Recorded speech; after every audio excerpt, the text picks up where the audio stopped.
আসসালামু আলাইকুম রাহমাতুল্লাহ। আল্লাহর শুকরিয়া আদায় করছি যে মহান রব আমাদেরকে বাদর না বানিয়ে মানুষ বানিয়েছেন, আলহামদুলিল্লাহ।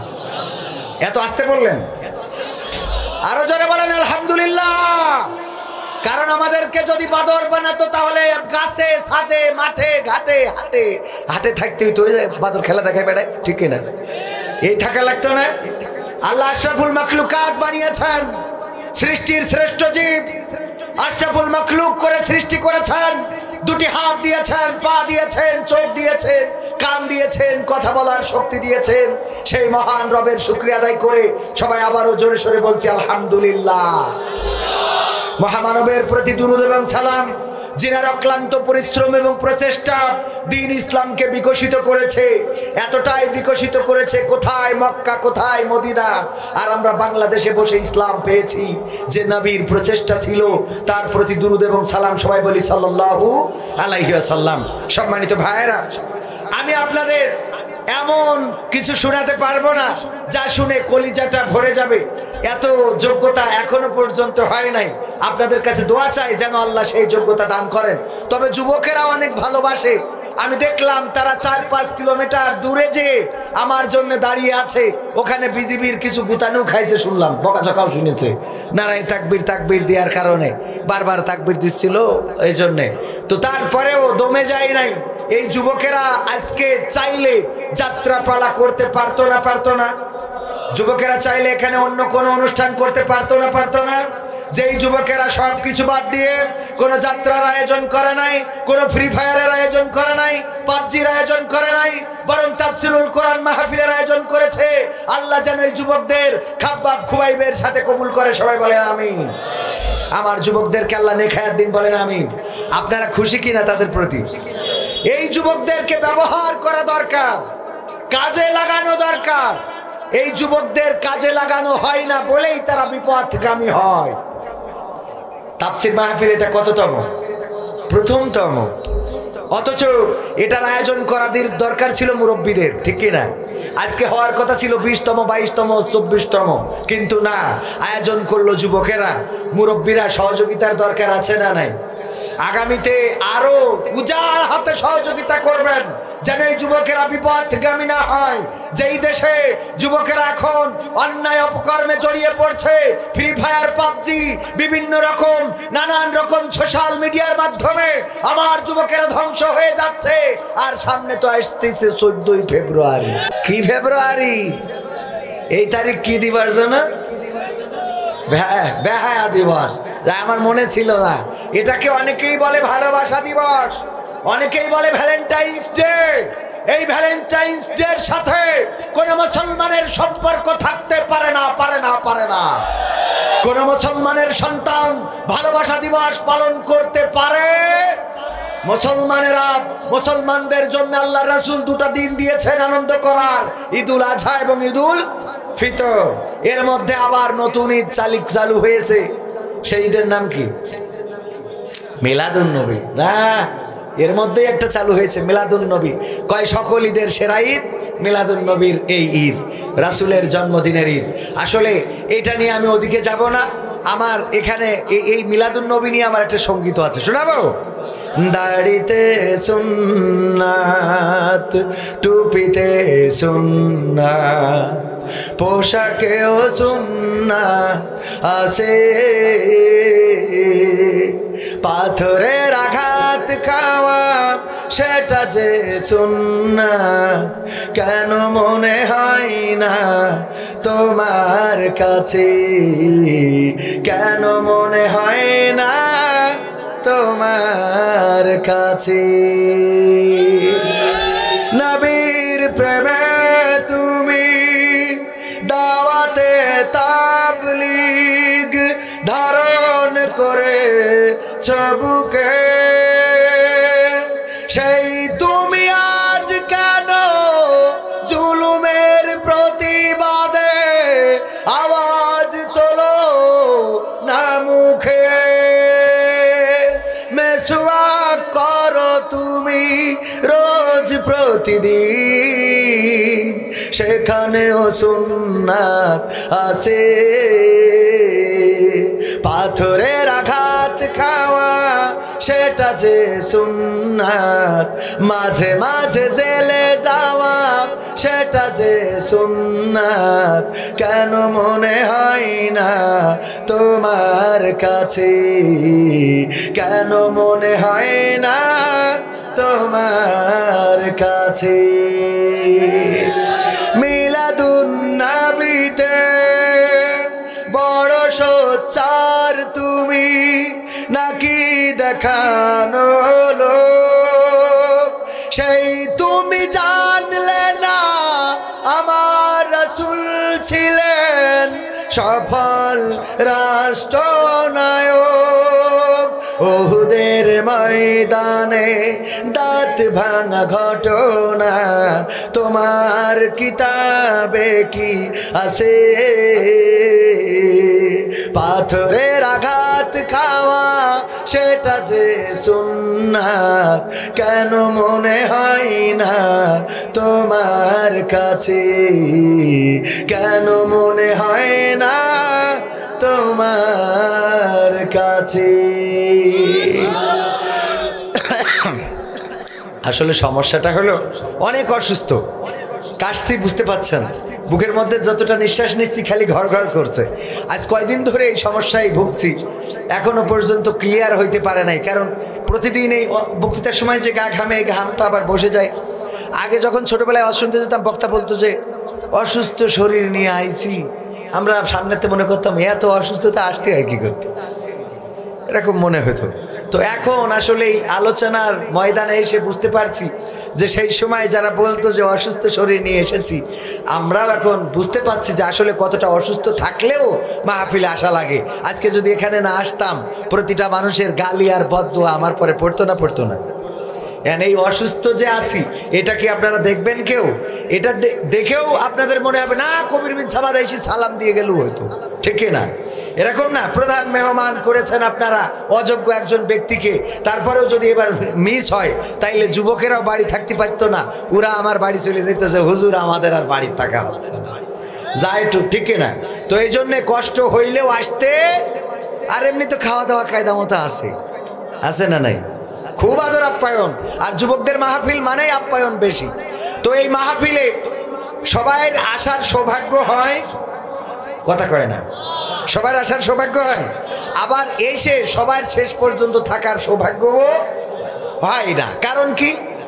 কারণ হলো এই যে দেখবেন আমাদের সভাপতি সাহেবের বাড়ি মুরগি ছিল, তো মুরগিতে ডিম পেড়েছে 10টা, 5টা ডিম আবার জামাই আসিল, তাই ভেজে ওই আমাদের আন্টি খাওয়াই দিয়েছে জামাই। পরে মুরগি যখন তা লাগা হয়েছে, আপনারা কি বলেন? তাওয়া লাগা, এই তাওয়াইলে হয়েছে, তখন সভাপতির বলতেছে যে খালি মসজিদের সভাপতি, মাহফিলের সভাপতি আর শ্রমিক লীগের সভাপতি, এই কৃষক লীগের সভাপতি, মুরগি যে তাওয়া লাগা হয়েছে 5টা ডিম দিয়ে বসাই দেবো, কে আর 5টা ডিম খুঁজে নিয়ে আসা যায় না? তো সভাপতি যে এই মসজিদে বলছে কারণ আছে হাগো, সেরকম ডিম পাওয়া যাবে কারণ আমার ম্যাডাম খুব ভর্তিছে। তো একজন বললো ডিম তো মুরগির ডিম নেই, হাঁসের ডিম আছে 5টা। তো বলছে তাই দেওয়া, অন্তত নিয়ে যাই, অন্তত বান্ডা বাসাই। তো ওই নিয়ে যাইয়ে দেশে যে নাও হাঁসের ডিম পাইছি 5টা, মুরগির তাওয়া পেটের তলে দাও। পেটের তলে দিয়েছে, 1 মাস পরে মুরগির বাচ্চা হাঁসের বাচ্চা উঠবে না, দুইটাই উঠেছে। উঠার পরে শীতের সকাল, মুরগি ওয়াজ করতেছে, বাচ্চারা তোমরা দয়া করি ঠান্ডায় বেড়াবে না, কুয়াশায় তোমাদের সর্দি লাগবে, ডাক্তার দেখানোর পয়সা নেই, ডাক্তার টাকা না হলে দেখে না, আছে না? তো এই জন্যে তোমরা ঠান্ডায় যেন যাবা না, এই ওয়াজ করে নিয়ে মুরগি নিয়ে বেড়াচ্ছে। মুরগির বাচ্চা যে কটা মুরগির সাথে থাকতেছে, আর হাঁসের বাচ্চারা খালি খুঁজে বেড়াচ্ছে কনে পানি আছে। মুরগি ডেকে 72 সাইলবি, তোকে কি বানরের তৈরি হয়ে গেছে নাকি? তোরা এই যে ঝামেলা করতেছিস সেখানে আয়, খবরদার এই যে কাদা পানি মাখিস নে, ঠান্ডা লাগলি তোকে দেখবে কি, আর উপরে তো সিল শকুন আছে, কখন নিয়ে যাবে। আমি বললো কাইন্দে বেড়াতে পারবো না, এখন তোরা আমার পেটের তলে থাক। ও কথা কিরা শোনে, কলপাড়ে যে পচা কাদা, ওই কাদা পানির মধ্যে পানি পেয়ে হাঁসের বাচ্চারা যাইয়ে কিলিবিলি শুরু করে দিয়েছে। মুরগি বলছে আমার বোঝা হয়ে গেছে, তোরা আমার জাতের না, তোরা আমার কেন না, জাতের না, আমার জাতের হলে আমার পেটের তলে থাকতিস, তা না করিতে এই কাদার মধ্যে যে খিলিবিলি করছিস, বোঝেননি? ও আমার ভাইরা, এই কোরআনের মাহফিল, এখানে আসার জন্য যোগ্যতার দরকার আছে। আল্লাহর কবুলিয়াতের দরকার আছে, চাইলেই আসতে পারবেন না। যারা জাতের শুধু তারাই আসতে পারবে, আর যারা জাতের না ওদের এখানে আসার সৌভাগ্য হবে।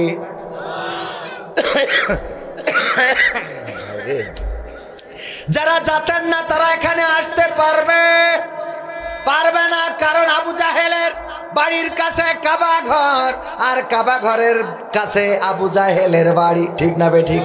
আবু জাহেলের ছেলে, আবু জাহেলের মেয়ে, আবু জাহেলের পুত্রবধূ, এমনকি আবু জাহেলের জামাতা, তারাও ইসলাম কবুল করার সৌভাগ্য হয়েছে। যখন মক্কা বিজয় হয়ে গেল, আবু সুফিয়ান ইসলাম কবুল করলো। হিন্দা যে হামজা রাদিয়াল্লাহু তাআলা আনহুর বুকটা চিরে কলিজাটা বের করে চিবিয়েছিল, সেই হিন্দাও ইসলামের পতাকা তলে এসেছিল। কিন্তু আবু জাহেল তার কপালে কালেমা গ্রহণ করা কপালে জোটে। আবু জাহেল তো গেল দূরের মানুষ, কাছের মানুষ। আবু তালিব আল্লাহর রাসূলের জন্য কত কষ্ট করেছেন, কত পরিশ্রম করেছেন, কত গালমন্দ শুনেছেন, এমনকি রাসূলের সাথে জেলখানায়ও থেকেছেন। জেলখানার নাম মনে আছে কিনা? শিহাবে আবু তালিব, শিহাবে আবু তালিবে রইলেন, আবু তালিবও সঙ্গী হইলেন।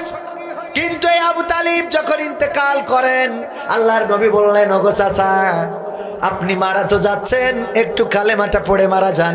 পড়ে নেন, লা ইলাহা ইল্লাল্লাহু মুহাম্মাদুর রাসূলুল্লাহ। এই কালিমাটা পড়ে নেন। আবু তালিব পড়বেন, এমন সময় কাছের মানুষ আবু তালিবের যারা ছিল ওরা এসে বললে, সারা জীবন দল করে গেলে, সারা জীবন মার্কা নিয়ে ঘুরে বেড়াইলে, আর মরার সময় তুমি এখন অমুক দলে যোগ দিয়ে মরবা। কথা কয় না? সারা জীবন তোমার দেখেই দল করেছি, আর আমাদের দলে তোমরা ছিলে, আর এখন মরার সময় তুমি ওই দল করে কবরে যাবা, এইটা হইতে পারে না। এই জন্য মুহাম্মদ সাল্লাল্লাহু আলাইহি সাল্লামকে সান্ত্বনা দেওয়ার জন্য মুখটা নাড়িয়েছিল, বিড়বিড় করেছিল, কিন্তু কালেমাটা পড়ে নাই। আর তার জন্য পরকালের মাঝে মাইকেরা হয়ে গেল। আর তার জন্য কি ওখানে কাঠি মারল কিটা? আর তার জন্য দেখো দিন দেখ কোন খাটাস কাটি মেরেছে। সবাই পড়েন, লা ইলাহা ইল্লাল্লাহ, লা ইলাহা ইল্লাল্লাহ, লা ইলাহা ইল্লাল্লাহ, লা ইলাহা ইল্লাল্লাহু মুহাম্মাদুর রাসূলুল্লাহ। সম্মানিত ভাইরা আমার, আবু জাহেল, আবু লাহাব, উতবা, সাইবা, তাদের কপালে কালেমা জোটে নাই। আবু তালিবের কপালেও কালেমা জোটে নাই। আল্লাহর রাসূলের সাথে ছিলেন, কিন্তু ইন্তেকালের সময় কালেমাটা পড়লেন না। কবর দেশের বাসিন্দা হয়ে গেলেন। পরকালের ময়দানে জাহান্নামে যারা যাবে, সবচেয়ে কম শাস্তি যার হবে, তার নাম কি জানেন কিনা? তার নাম কি? আবু তালিব। কি শাস্তি হবে? শুধুমাত্র আগুনের জুতা পরানো থাকবে পায়ে, আর এই আগুনের জুতা পায়ে পরানো, আগুনের জুতার উত্তাপে মাথার খুলিটা উল্টে যাবে, ঘেনুগুলো টকবক করে ফুটন্ত হয়ে টকবক করে পড়তে থাকবে। এই শাস্তিটা হবে আবু তালিবের। এবং সবচেয়ে কম শাস্তি, ও আমার ভাইয়েরা, যদি ইসলাম না মানার কারণে, কোরআন না মানার কারণে, আল্লাহ রাসূলকে না মানার কারণে আপন চাচাকেও যদি জান্নাতে আগুনের জুতা পরা লাগে, তাইলে আমরা যারা ইসলাম মানি না, কোরআন মানি না, আল্লাহ রাসূলের আদর্শকে মানি না, বলেন দেখি জান্নাতে যাব কেবা করি? যাওয়া যাবে? কি হবে বেঁচে থেকে অযথা বিদ্যা শিখে, যদি না গড়তে পারি শোষণবিহীন সমাজটাকে? কি হবে বেঁচে থেকে? কি হবে ছাত্র সেজে চুমু খেয়ে সনদ খানা, যদি হয় বিদ্যালয়টা পরিমণিদের আড্ডা খানা? কি হবে ছাত্র সেজে চুমু খেয়ে সনদ খানা, যদি হয় বিদ্যালয়টা বুবলিদের আড্ডাখানা। এর চেয়ে মরাই ভালো, দেশ ছেড়ে যাওয়াই ভালো। এর চেয়ে মরাই ভালো, দেশ ছেড়ে যাওয়াই ভালো। কি হবে ধোকা দিয়ে বিবেকটাকে, কি হবে বেঁচে থেকে অযথা বিদ্যা শিখে যদি না গড়তে পারি শোষণবিহীন সমাজটাকে। কি হবে বেঁচে থেকে, কি হবে যুবক নামের বোঝা হয়ে এই ধরাতে, যেখানে মা বোনেরা ধর্ষিতা হয় দিনে রাতে। ধর্ষণ আছে না নাই, কম না বেশি? এই তো কয়দিন আগে বগুড়ার ওই যে বগুড়ার কি যেন নন্দীগ্রাম, হিরো আলম যে আসনে ভোটে দাঁড়িয়ে ফেল করেছে আজকে, ওই নন্দীগ্রামে সরিষা ক্ষেতের পাশে আইলের উপরে একটা বোনের লাশ সকালবেলায় লাইভ করছে। মাত্র 2 সপ্তাহ আগের ঘটনা। ফেসবুক আলারা লাইভ করতেছে যে এখানে এই যে সরিষার ক্ষেতের পাশে একটা বোনের লাশ পড়ে আছে, হাতে মেহেদির রং, লাশটা পড়ে আছে। রাত্রে কে বা কারা হত্যা করে ফেলে রেখে চলে গেছে। চারিদিকে মানুষ দাঁড়ানো, হয়তো তারপরে অকথ্য নির্যাতন হয়েছে, তারপরে হয়তো বা শারীরিক নির্যাতন হয়েছে, দৈহিক নির্যাতন হয়েছে, তারপরে তাকে হত্যা করা হয়েছে, ফেলে রেখে যাওয়া হয়েছে। চারিদিকে মানুষেরা দাঁড়ানো, কারো আপনজন নাম বলতেছে এই মানুষটার পরিচয় যদি কেউ জানো তাইলে পরিচয়টা খুঁজে বের করে দিও, শেয়ার করে দেন যারা চিনতে পারবে। কার আহাল বর্গ জানি না, চারিপাশে দাঁড়ানো মানুষের কারো কোনো কষ্ট লাগে না। আমরা যারা ভিডিও দেখলাম আমাদের মনেও কষ্ট লাগে না, কারণ ওই আলীর পাশে যে পড়ে আছে সে আমার বোন না, আমার মা না, আমার আপনজন না, আমার স্ত্রী না, আমার কন্যা না, আমার রক্তের কেউ না। এই জন্য আমাদের কষ্ট লাগে না। কিন্তু বিশ্বাস করেন প্রতিবাদ করলেন না, এই ধর্ষণের বিরুদ্ধে, হত্যার বিরুদ্ধে আপনি জাগলেন না, আপনি প্রতিবাদ করলেন না। আজও কাল হোক আপনার বোনের সাথেও এমন আচরণ হইতে পারে না, পারে না? আপনার কন্যার সাথে এমন আচরণ হইতে পারে না, পারে না? এই জন্য যদি অন্যায় হয় প্রতিরোধের দরকার আছে না নাই? অন্যায় হইলেই প্রতিবাদ করতে হবে, অন্যায় যার উপরে হোক। যদি একটা কুত্তার উপরে অন্যায় হয় প্রতিবাদের দরকার আছে না নাই? আমার ওমর রাদিয়াল্লাহু তাআলা আনহু বললেন, ফুরাত নদীর তীরে যদি কোনো কুকুরও না খেয়ে মারা যায় পরকালের ময়দানে আমি ওমর, আমাকে বিচারের কাঠগড়ায় দাঁড়াতে হবে যে আমার শাসন আমলে ফুরাত নদীর তীরে একটা কুত্তা না খেয়ে মারা গেছি। এমন নেতার দরকার আছে না নাই? কি হবে যুবক নামের বোঝা হয়ে এই ধরাতে, যেখানে মা বোনেরা ধর্ষিতা হয় দিনে রাতে। যৌবনের সার্থকতা ঘুচিবে সকল ব্যথা, যৌবনের সার্থকতা ঘুচিবে সকল ব্যথা। পারো যদি বলি দিতে মানুষরূপী পশুটাকে, পারো যদি বলি দিতে মানুষরূপী পশুটাকে। কি হবে বেঁচে থেকে অযথা বিদ্যা শিখে যদি না গড়তে পারি শোষণবিহীন সমাজটাকে? কি হবে বেঁচে থেকে, কি হবে লেখালেখি কলমবাজির ওই মহড়া, সমাজের আসল চিত্র যদি না যাই তুলে ধরা? কি হবে টিভি চ্যানেল সাংবাদিকের এই ক্যামেরা, সমাজের আসল চিত্র যদি না যাই ভিডিও করা? যদি ওই ঘুষের বলেন কলমটা উল্টো চলে, যদি ওই হ্যালো বলেন ক্যামেরা উল্টো বলে, তবে কি যাবে রোখা দুর্নীতিকে? যাবে? তবে কি যাবে রোখা দুর্নীতিকে? কি হবে বেঁচে থেকে অযথা বিদ্যা শিখে যদি না গড়তে পারি শোষণবিহীন সমাজটাকে? কি হবে বেঁচে থেকে, কি হবে নামাজি রোজা ইমানদারির বড়াই করে কোরআনের খাদেম যদি আজও থাকে কারাগারে? কি হবে নামাজি রোজা ইমানদারির বড়াই করে কোরআনের পাখি যদি আজও থাকে কারাগারে? মসজিদের কোণে বসে জিকির যত করো কষে, মসজিদের কোণে বসে তসবিহ যত টানো ঠেসে, এভাবে যায় না পাওয়া আল্লাহকে? যায়, এভাবে যায় না পাওয়া আল্লাহকে। কি হবে বেঁচে থেকে অযথা বিদ্যা শিখে যদি না গড়তে পারি শোষণবিহীন সমাজটাকে? কি হবে বেঁচে থেকে, কি হবে আলেম হয়ে ইমাম সেজে মসজিদেতে, পারো যদি সত্য কথা উচ্চ স্বরে না বলিতে? এরকম আলেম আছে না নাই?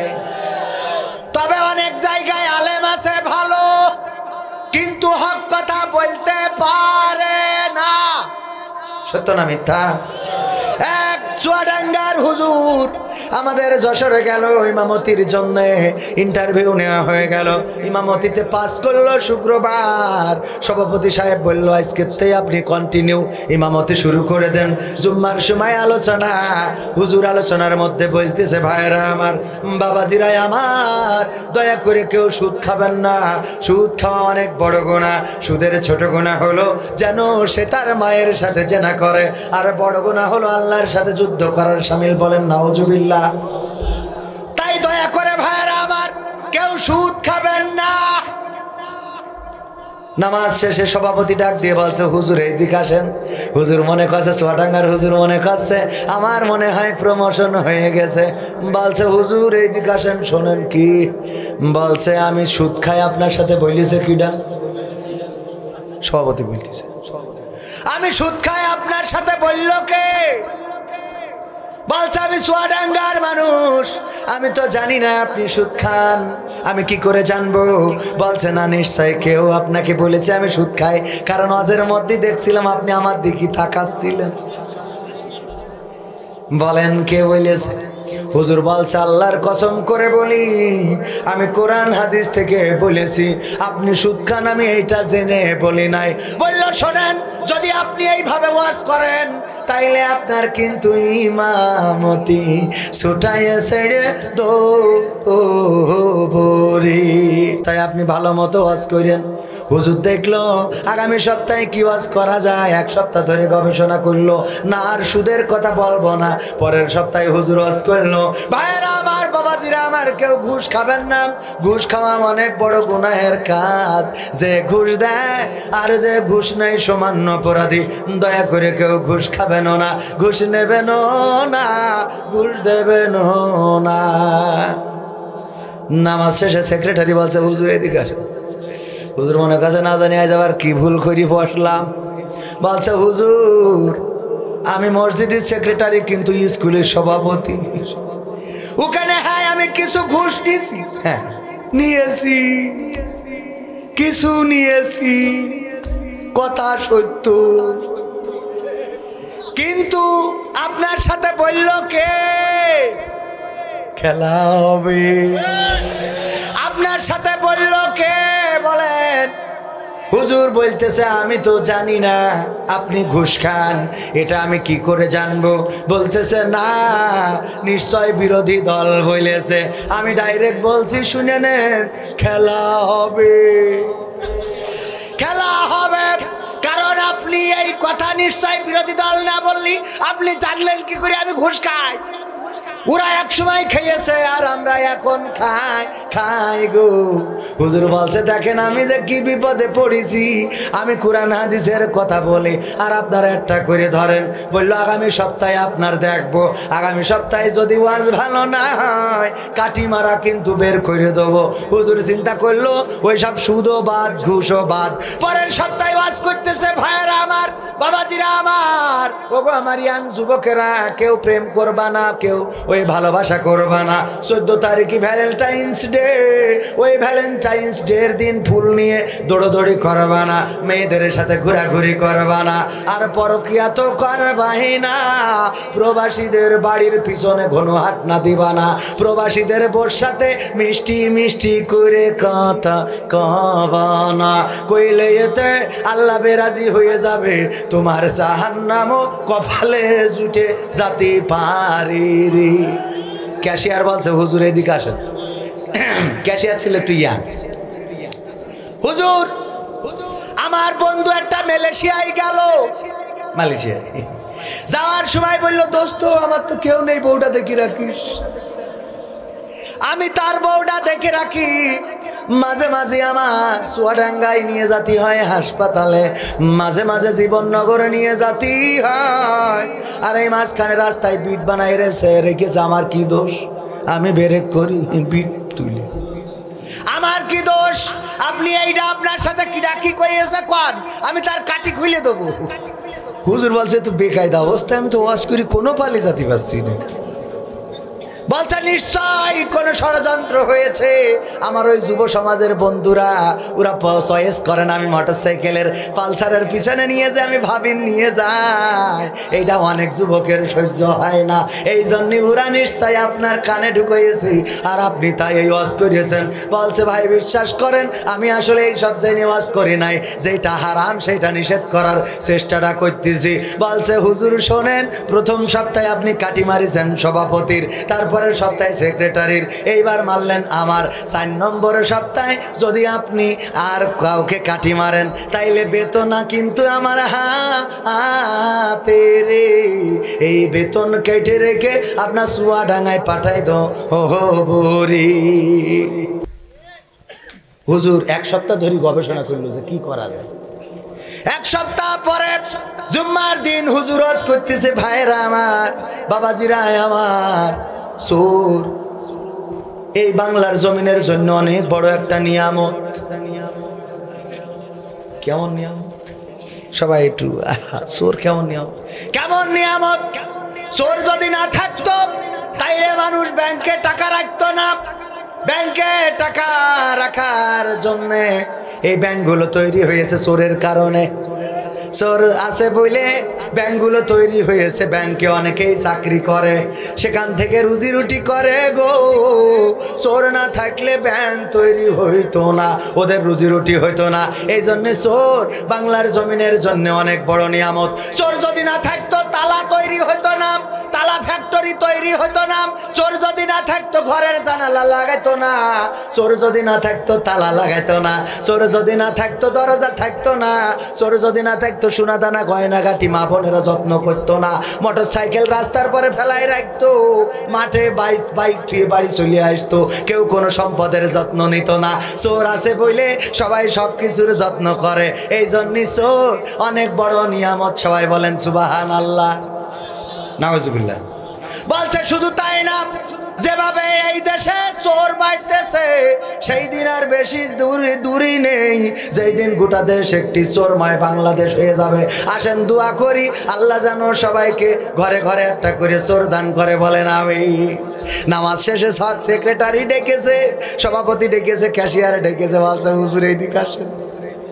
এত সুন্দর কোনদিন কোন হুজুর করতে পারে নাই, কেউ পারে নাই, কেউ পারে নাই। কত সুন্দর আজ শোনালেন, চোর যে নিয়ামত, চোর যে রহমত, চোর থাকার কারণে কত শান্তি বাংলার জমিনে। আহারে কত সুন্দর করে বুঝাই দিলেন। হুজুর বেতন কত? 5,000। আগামী মাস থেকে 10,000। আরো একটা কাজ করে দেবেন, আগামী সপ্তাহে ছিনতাই করলে কি কি ফজিলত এটা বলবেন। ছিনতাই করলি চোরের বিপক্ষে, চোরের পক্ষে কথা বললে ইমামতি যাবে, সুদের পক্ষে কথা বললে ইমামতি যাবে, ঘুষের পক্ষে কথা বললে ইমামতি যাবে না, যাবে না। কিন্তু যদি এগুলোর বিরুদ্ধে কথা বলেন তাহলে আপনার ইমামতি থাকবে না। ঠিক না বে ঠিক? ইয়া আইয়ুহাল্লাযীনা আমানু হাল আদুল্লুকুম আলা তিজারাতিন তুনজিকুম মিন আযাবিন আলীম। আমার আল্লাহ বললেন, ওগো আমার বান্দারা, ওগো ঈমানদারেরা, তোমরা যারা ঈমানের দাবিদার, তোমাদের কি এমন একটা ব্যবসার কথা বলে দেব যে ব্যবসা করলে তোমরা দুনিয়ার জীবনে শান্তি পাবে আর পরকালে কঠিন জাহান্নামের ভয়াবহ আযাব থেকে বেঁচে যাবে। তার মানে আল্লাহ বলতে চান ব্যবসাটা পরবর্তী আয়াতেই বলে দিলেন, তুমিনুনা বিল্লাহি ওয়া রাসূলিহি ওয়া তুজাহিদুনা ফি সাবিলিল্লাহি বিআমওয়ালিকুম ওয়া আনফুসিকুম যালিকুম খায়রুল লাকুম ইন কুনতুম তা'লামুন।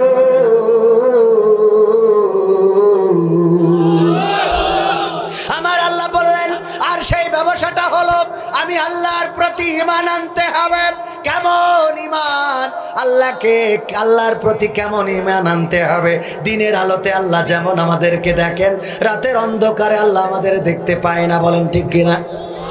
রাতের অন্ধকারেও দেখে, দিনের আলোতে দেখেন, রাতের অন্ধকারেও দেখেন। ওগো আমার ভাইয়েরা, বাবাজিরা, ওগো আমার তরুণেরা, ওগো আমার যুবকেরা, ওগো আমার চুয়াডাঙ্গাবাসী, ওগো আমার কলেজার টুকরারা, আমাদের জীবনে এমন অনেক গুনাহ আছে যেই গুনাহ পৃথিবীর কোনো চোখ দেখে নাই, কিন্তু আল্লাহর চোখ কি ফাঁকি দিতে পেরেছি নাকি? আমার মা জানে না, আমার বাবা জানে না, আমার বন্ধুরা জানে না, আমার স্ত্রী জানে না, আমার আপনজনেরা জানে না। এমন অনেক গুনাহ আছে গো, পৃথিবীর কোনো মানুষ দেখে নাই, কোনো চোখ দেখে নাই। বনে জঙ্গলে গুনাহ করেছি, ছাদের নিচে গুনাহ করেছি, রাতের অন্ধকারে গুনাহ করেছি। সকল গুনার সাক্ষী হিসেবে আছেন কে? কিন্তু সেই আল্লাহর প্রতি যারা ঈমান আনবে, তারা কি রাতের অন্ধকারে গুনাহ করতে পারবে? তারা কি ছাদের নিচে গুনাহ করতে পারবে? জঙ্গলে গুনাহ করতে পারবে না, পারবে না। আল্লাহর প্রতি কেমন ঈমান আনতে হবে, আল্লাহকে কেমন ভয় করতে হবে, আমার আল্লাহ সেটা বলে দিয়েছেন। ইয়া আইয়ুহাল্লাযীনা আমানুত্তাকুল্লাহা হাক্কা তুকাতিহি ওয়া লা তামুতুন্না ইল্লা ওয়া আনতুম মুসলিমুন। আমার আল্লাহ বলছেন, ওগো ঈমানদারেরা, তোমরা আল্লাহকে ভয় করো যেমন তাকে ভয় করা উচিত। আর ততক্ষণ পর্যন্ত মৃত্যুবরণ করো না, যতক্ষণ পর্যন্ত না পূর্ণ মুসলমান হতে পারো। কিন্তু আমরা মুসলমান এখন সব হইল নামধারী মুসলমান, ঠিক না ঠিক? একজন হিন্দু এক মুসলমান বন্ধুকে বলছে, দোস্ত তুইও যা আমিও তাপ, জাল যাব যা তা যাব তাপ। মুসলমান বলছে, থাপড়ায় দাঁত খুলি দেবো, বেয়াদব কোথাকার। তুইও যা আমিও তা মানে? তুই হিন্দু আর আমার বলিস তুইও যা আমিও তা? একদম দাঁত পাটি ছড়াই দেব। হিন্দু বলতেছে, দোস্ত রাগ করিস নে, আমি তোর বুঝাইয়ে দিই, একটু বুঝে দেখ। কি? তুই যেখানে চাকরি করিস আমি সেখানে চাকরি করি, তুই যা বেতন পাস আমি তাই বেতন পাই। তোর মুখে দাড়ি নেই, আমার মুখেও দাড়ি নেই। তোর মাথায় টুপি নেই, আমার মাথায়ও টুপি নেই। তুই নামাজে পড়িস নে, আমিও নামাজ পড়ি নে। রোজার মাস তুইও রোজা রাখিস নে, তুই রোজা রাখিস নে, রাখিস নাই, আর আমিও রোজা রাখি না।